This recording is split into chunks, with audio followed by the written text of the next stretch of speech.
What's on your mind? Commitment. Commitment. Yeah. It's a big word. It is a big word. And why is that on your mind? Because I'm trying to think about what the difference is between talking about something and actually being able to do something about it. Oh, we had this on our team call this morning, right? And we're looking at our calendar going, so that's in there, like something we decided we thought we'd do in a month's time, but we done no comms for it, we done no prep. And then one of the team, Jazz, went, how committed are we to this? Because we've been saying it, we haven't done anything about it. Are we really committed? What a great question. Sorry, is that where you wanted to go with this? Oh yeah, because I've got one of them this week too, where we promised a thing and now it's all in there. All the tasks have come up and I'm like, oh yeah. Yeah, right. I'm not that what do you reckon that's about? So we put something out there and we say, yeah, I'll do this, but we don't really go to it. We don't commit. Well, what I'm trying to understand, particularly in the work I'm doing with teams at the moment, is what are the magic ingredients that take you from being in a room, agreeing that this thing matters, deciding you're going to go ahead, walking out feeling excited.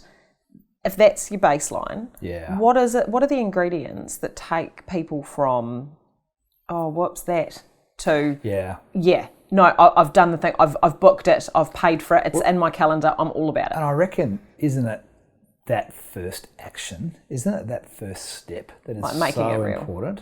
You know, David White, the poet, he says, don't take the second step, just take the first. Yeah. And I love that idea. It's like, so what's your first step? Actually do that now. Yeah. You know, is that part of it, you reckon? I think so. There's definitely something about making something real. Yeah. So I've got a real bias toward this. In fact, I almost have a problem toward it when it comes to action. So I'll be like, oh, just been for my first run in a while. This is great. I love running. I should get back into it. I've just bought a ticket to a marathon and the flights are on the fridge and here's my training schedule and let's go. And that happens quite fast for me. Yeah, right. Like that's almost problematic. So there's something about you noticing the feeling of, I love this, right? Or, you know, if you don't say I love this, this is really important. Yeah. And so there's something about I have to do this, right? It's not a, maybe that'd be kind of good to do one day. It's like, no, this is really important. So there's something about deciding, taking action. I think a third one, and this is coming out of Cialdini's influence work, right? So he talks a lot about the idea of, what is it, social proof? Is that what he talks about? Yeah. Being influenced by another who's already doing it, and you can go, oh, okay, so I could do this too. So there's that one. Making it real. Yeah. Seeing also, that it can be real for someone else. And the other one is the other way, right? Which is to commit to someone else. Like telling your friends you've quit smoking or whatever. Yeah, but also like, no, I'm going to go for a run with you. Yeah. Or I'm going to go for a mountain bike ride with Cam. Yeah. Or whatever. So what we do... It's harder to pull out. You're just giving yourself a harder to pull out. Yeah. So one of the things we do with the immediate action and the commitment to another at the Changemakers workout, so they design an experiment, at least one at the end of every workout, which then they have to take a photo of what they've written down and send it to their mentor. Right? So the mentor now knows they're committing to an experiment. And so when they catch up with their mentor, it's already running. So to me, that's another one. It's like that's a commitment to another person that you care about or they care about you. I reckon that's a big one too. But where does that fit for your kind of inertia or your frustration? I think what I'm trying to make sense of about it is it's outside of my frame of understanding because I'm a committer. So if I say I'm going to do something, I'm so going to do it. Right, so it's other people's non-commitment you're talking about. Yeah. And trying to debug.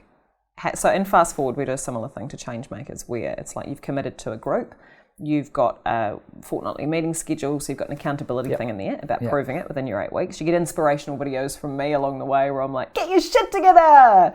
And so that helps. And there's all of that, but still in that program, you'll get a third of people that just don't quite get off the starting block. I wonder if that's about in the room, there's vocal people who are engaged. Oh no, I've just had an idea.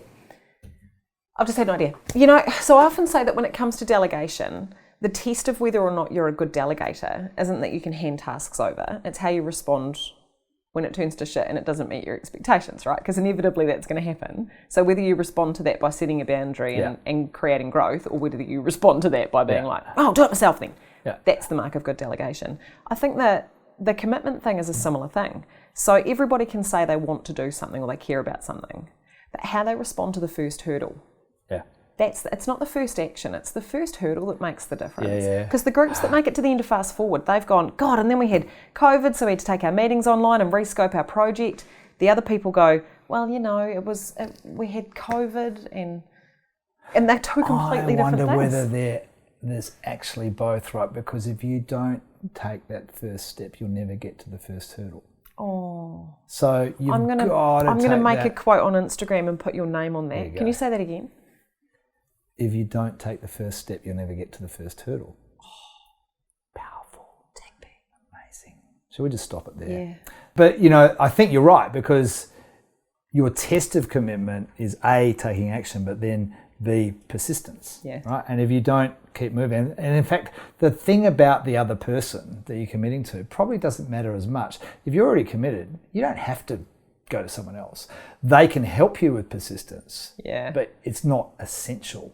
Whereas so much of that's about your headspace. Like if you go in going, well, here is my plan for perfect conditions, and then something goes wrong, you're like, oh shit. If you go in going, well, something's going to go wrong, here's what I'm going to do when it does, then it does, you're like, ha, knew you were coming. So I reckon one of the other bits is the immediacy of feedback. So if you're taking action and then you get feedback as to whether you're on track or not, it's really good. But if you don't get any feedback either way, how do you know you're even moving? Can you tell my 10-year-old daughter this? Because she's got a really non-verbal netball coach, and it drives me to distraction. A non-verbal netball coach. She just doesn't, like, sport in the North Island is very different to children's sport in the South Island. In the South Island, we're like, this is serious, you're here to win, do it right.